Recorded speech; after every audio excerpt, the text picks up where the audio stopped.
Are you struggling to get that 99 on General VEZAX? Or are you just excited for new strategies and new cheese ways of dealing with boss encounters? Well, last week, the guild Elmer's Anonymous, and shout out to Buckshot Scav who sent this to me, found out a way to do insane amounts of damage to General VEZAX. Now, we all know that one of the most annoying parts of this fight is having to move every time a Shadow Crash goes out, pretty much meaning that half of your raid has a lot of downtime not DPSing the boss, and you want to push him as hard as you can to 5%.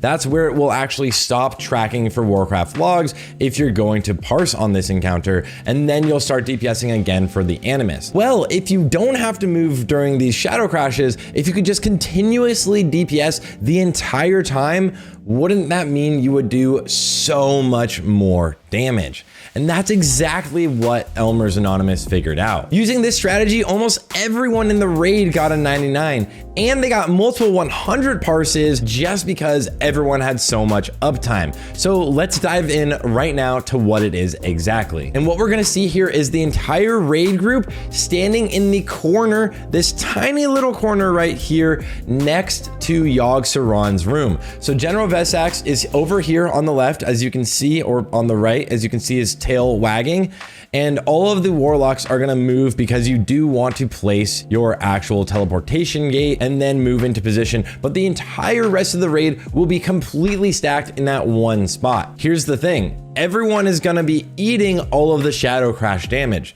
So the healers have to completely heal through it, but on top of that, no one will ever have to move. The melee will have uptime of Shadow Crash 100% of the time, and also casters won't even have knockback if you make it into the right position. Pets will get knocked up, and everyone who's not in the right position will get knocked up here. But from this POV here, you can see he's not getting knocked and he's not having any issues with any of his casts. He's just sitting here giga blasting the boss. You can see also that they've used Bloodlust early because they have 100% uptime of DPS on the boss, with every single person having the buff from Shadow Crash. The only person that can't actually be standing in this position is unfortunately the Hunter. The Hunter himself does not have enough range to be able to be attacking here, so that's the only person that is off on their own, technically not being able to gigaparse here. Now you can see here from the main tank POV that the boss is actually going to be positioned in the exact same spot that everyone else is.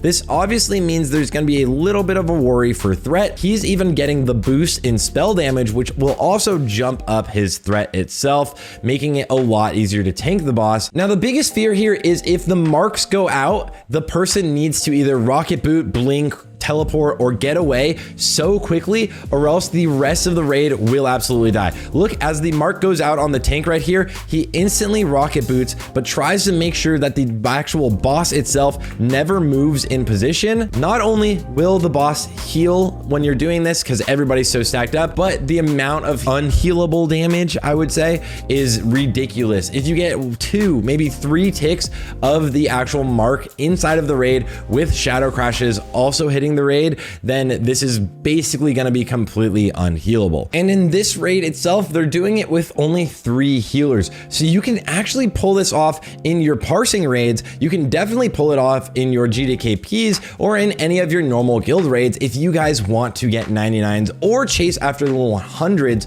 on this fight. Now, I will say, if this strategy does get popularized, and it does require people to play really well, one more time, getting out with those marks very quickly is so crucial. But if this strategy does get popularized, you will not be able to parse on this encounter unless your guild is doing it. It is basically going to be impossible soon, because what you need is 100% uptime of the Shadow Crash buff. You're always casting.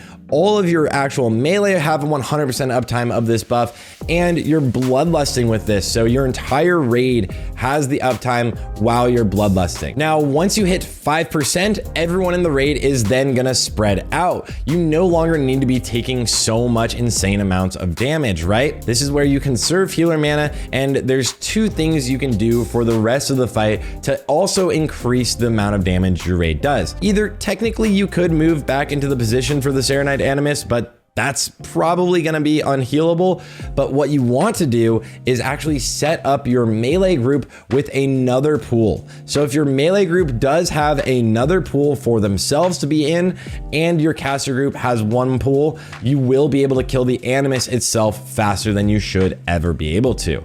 Now, this in itself was kind of a cheese strategy or par strategy, but on top of doing it during the actual main encounter of General VEZAX will just shoot you up the damage meters. Now, here's what I mean when I was saying that. Pretty much you can see in Progress's world record run, they are stacking all of their casters where the Animus will spawn and then moving away from that position. Basically what it does is it makes sure that where the Animus spawns, there is a pool for the tank to stand in, as well as for the rest of the melee to stand in, for anyone that double dips, again, anyone that has spell power. Then you will actually move out and stack up in one pool itself on the left and right side of that one pool, and then pretty much pump down the Animus itself and bring the boss to 0%. So there you have it, guys, the most definitive par strategy for General VEZAX. One more time, shout out to Elmer's Anonymous and Buckshot Scav, which I will have a link to his Twitch in the description here if you want to check their raids out. Now, guys, I'm starting to work a ton on the Trial of the Crusader guides as well as your BIS list, so stay tuned to the channel and make sure to like and subscribe if you want to make sure you see those.